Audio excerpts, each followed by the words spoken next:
Bonjour à tous, donc aujourd'hui je vais vous parler de la résurrection de l'âme. Qu'est-ce que c'est? Le mot résurrection veut dire de la mort à la vie. Et beaucoup d'entre vous vivent dans des liens d'âme sacrés. Donc les âmes sacrées comme les âmes jumelles, les flammes jumelles et les âmes sœurs primordiales sont des unions sacrées qui se lient en fonction des phénomènes surnaturels qui vivent. Les personnes qui vivent en troisième dimension n'ont aucune connaissance de ce que c'est que l'amour. Tandis que les personnes qui vivent dans des unions sacrées, donc en quatrième, cinquième dimension, ont connaissance de l'amour. Parce qu'ils sont en travail d'introspection avec leur âme. Ils sont en lien avec leur esprit et avec tout ce qu'ils ressentent. On est dans un lien d'âme sacrée quand on vit des phénomènes surnaturels, comme les synchronicités, la télépathie, l'intuition, les rêves prémonitoires. Tous les phénomènes surnaturels expriment que vous êtes dans une union sacrée. Donc la résurrection de l'âme, qui veut dire de la mort à la vie, il faut savoir que les personnes qui vivent en troisième dimension, qui croient savoir ce que c'est que l'amour, mais qui n'ont aucune connaissance de l'amour, vivent dans un monde cartésien où ils ne voient pas tous ces phénomènes que ces unions sacrées vivent et voient et partagent ensemble. Ils ne sont absolument pas du tout ouverts à la spiritualité et ils sont enfermés dans une société où on leur fait croire que l'amour, ce sont les événements de la vie. Donc, les mariages, les anniversaires, les fêtes, les Noëls. Oui, il y a de l'énergie d'amour conditionnelle, mais ce n'est pas l'amour inconditionnel, ce n'est pas l'amour sacré, ce n'est pas l'amour que les unions sacrées vivent, ce n'est pas le réel amour. Ils n'ont aucune connaissance de l'amour. Donc ces âmes-là, qui sont en troisième dimension, sont des âmes mortes. Quand on vous dit que la résurrection est de la mort à la vie, la résurrection de l'âme, cela veut dire que ces âmes qui vivent en troisième dimension sont des âmes qui ne vivent pas, qui ne connaissent pas le réel amour, comme je vous ai expliqué hier dans la vidéo. Quand ils rencontrent une personne qui vit dans une union sacrée, parce qu'une âme jumelle, c'est comme une flamme jumelle, elle peut très bien rencontrer une personne complètement fermée à la spiritualité qui vit en troisième dimension, dans la société de consommation. Et ils ne voient pas les choses pareilles. Mais une âme jumelle peut très bien essayer de se donner une chance à rencontrer quelqu'un. Il y a très peu de personnes qui sont en union sacrée.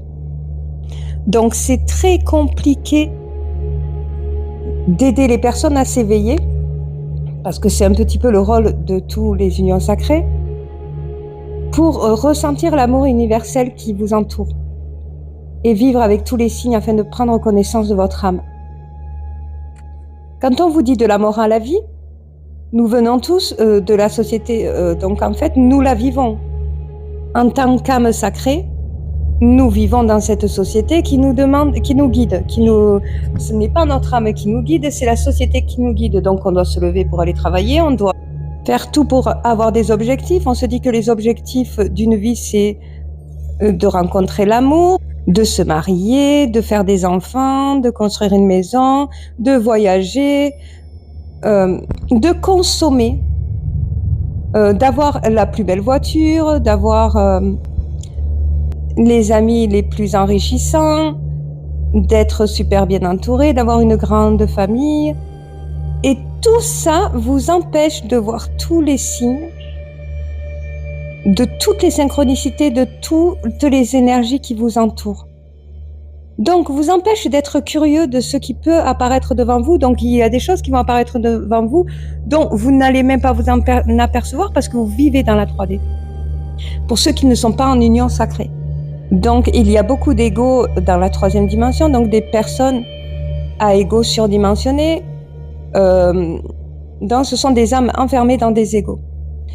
Des personnes qui n'ont aucune connaissance de ce qui vibre à l'intérieur de leur être.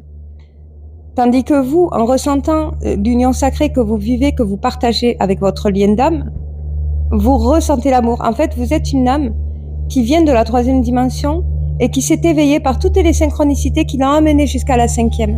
Donc vous faites attention à tous les signes et vous tombez amoureux de tout ce qui vous entoure, de la nature, de toute la vie qui vous entoure. Et vous avez envie de connaître encore plus de choses, de découvrir tout ce que votre âme vous demande de découvrir. Vous allez vous diriger vers des endroits où il ne faut pas aller parce que vous êtes curieux.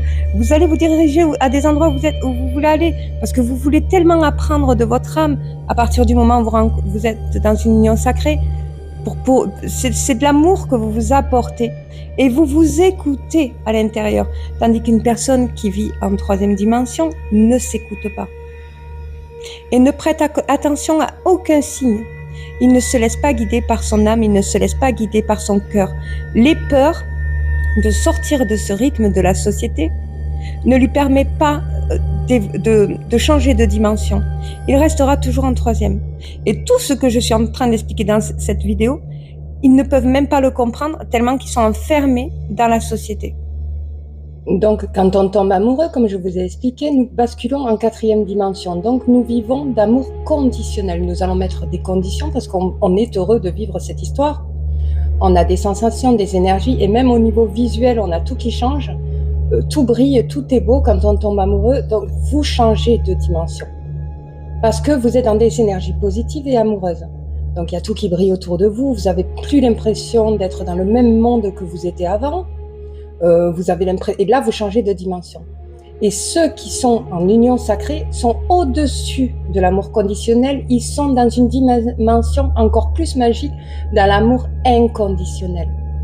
Ils laissent guider leur âme et leur esprit, ils apprécient tout de la vie, même les épreuves, même les leçons de vie, ils apprécient tout, ils combattent.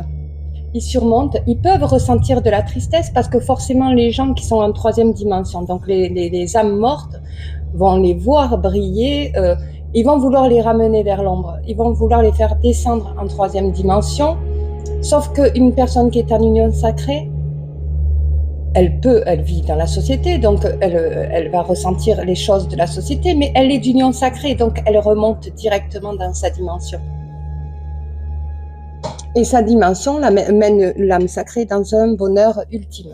Qu'elle soit en union avec son lien d'âme ou pas. Elle est très heureuse et souvent.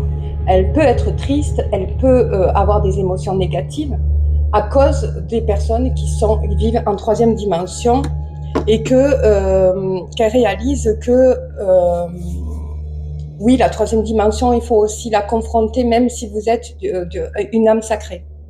Cela ne veut pas dire que vous avez une âme qui meurt.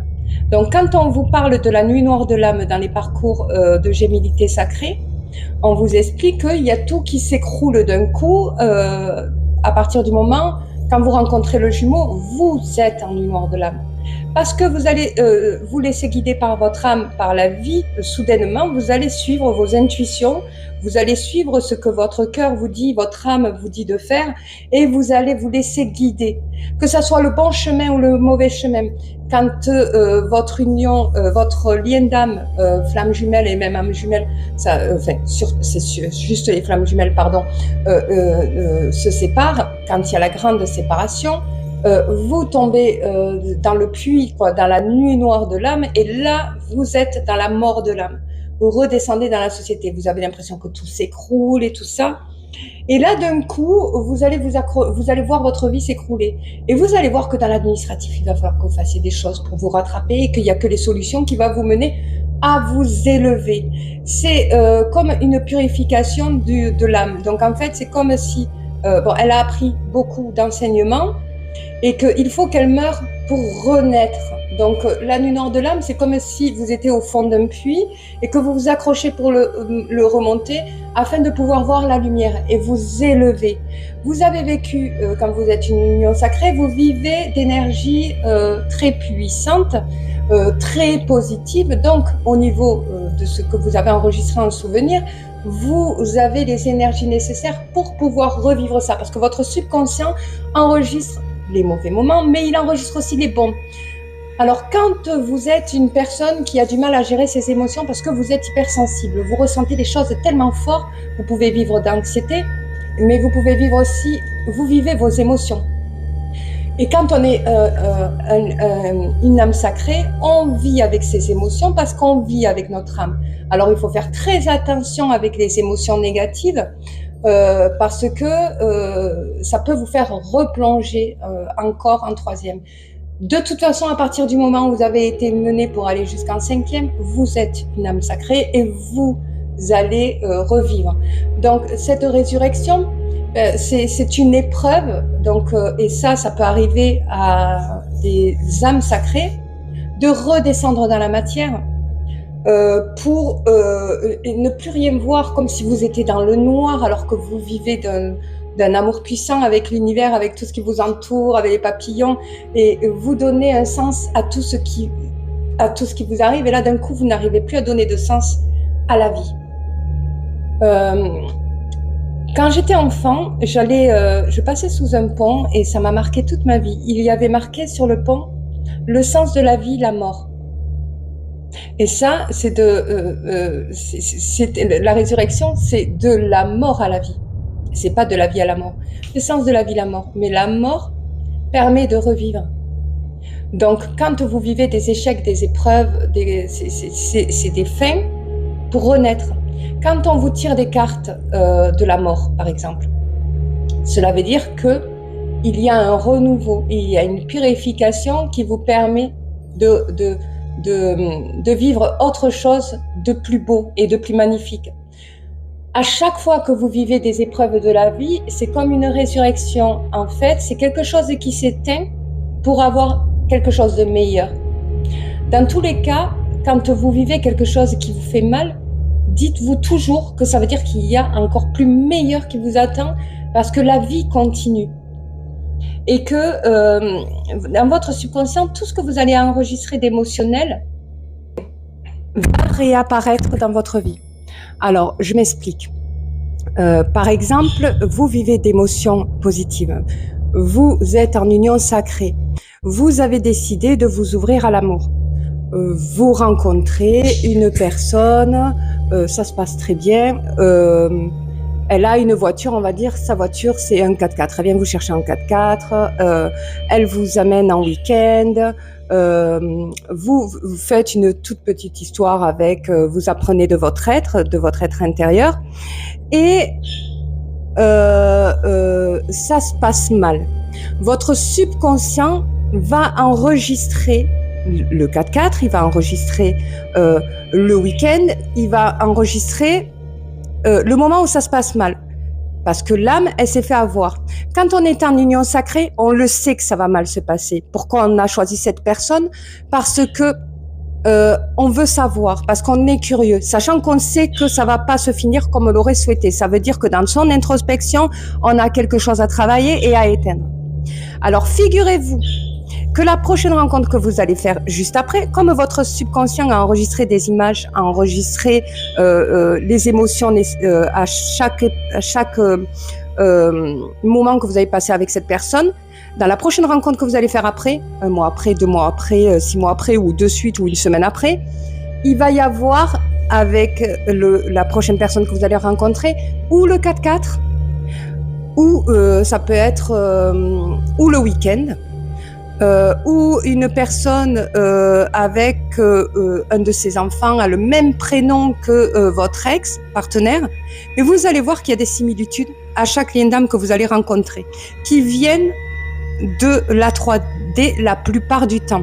Alors, ce que ça veut dire que votre subconscient, chaque moment qui passe à partir du moment où vous êtes une âme sacrée, va l'enregistrer.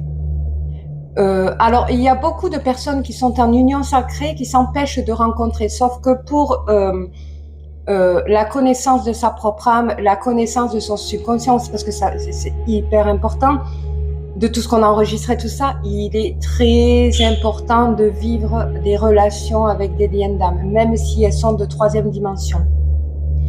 Alors, les personnes d'union sacrée donc vont chercher des âmes mortes pour les éveiller, à les amener en 4e dimension afin de pouvoir construire un amour conditionnel et vivre cette énergie d'amour.